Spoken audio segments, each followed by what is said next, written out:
So you need to choose a colour. I'm using 3 strands here. I've tied a little knot in the end and just trimmed the excess as usual. Let's remove that bit of fluff. Okay, so Arrowhead. It's a bit like straight stitches, a bit like some of the other stitches that we've learnt. So you're going to come up through the fabric and do a little straight stitch like that, and then I'm going to head to one side and just go in right at that point there and pull it through, and that's it. Now I'm doing it this way. You can start at the point if you like, at the tip of the arrow, and come up and then come back up through the tip and do the other side. It's entirely up to you. So I'm just going to do that here for you now. So I'm coming up at the tip and then going down. You can come up through the tip again, or you can come up to one side. It's entirely up to you. To be honest, I don't do it the same every time. I did try this before doing this today. This isn't my first time doing this one. I had to go at it for something else, for my Brighter Days Are Coming kit.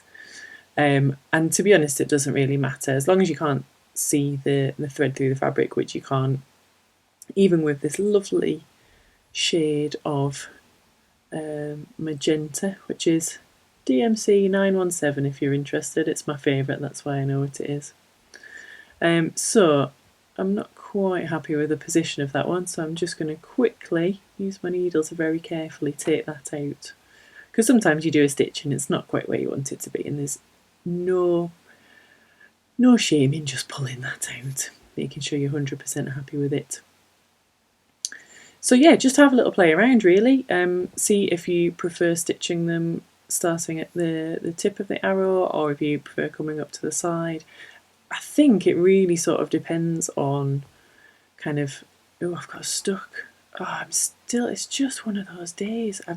I've done a few bits of filming today, and yeah, apologies, it happens.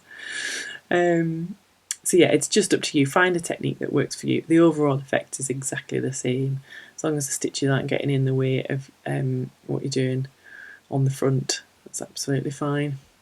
There we go. I think we'll leave it there at those 4 arrowheads, but if you want to do a few more to practice, then you absolutely can. So just carefully tie off at the back, being really careful that you're not pulling your stitching out of shape in any way. We'll trim that end there.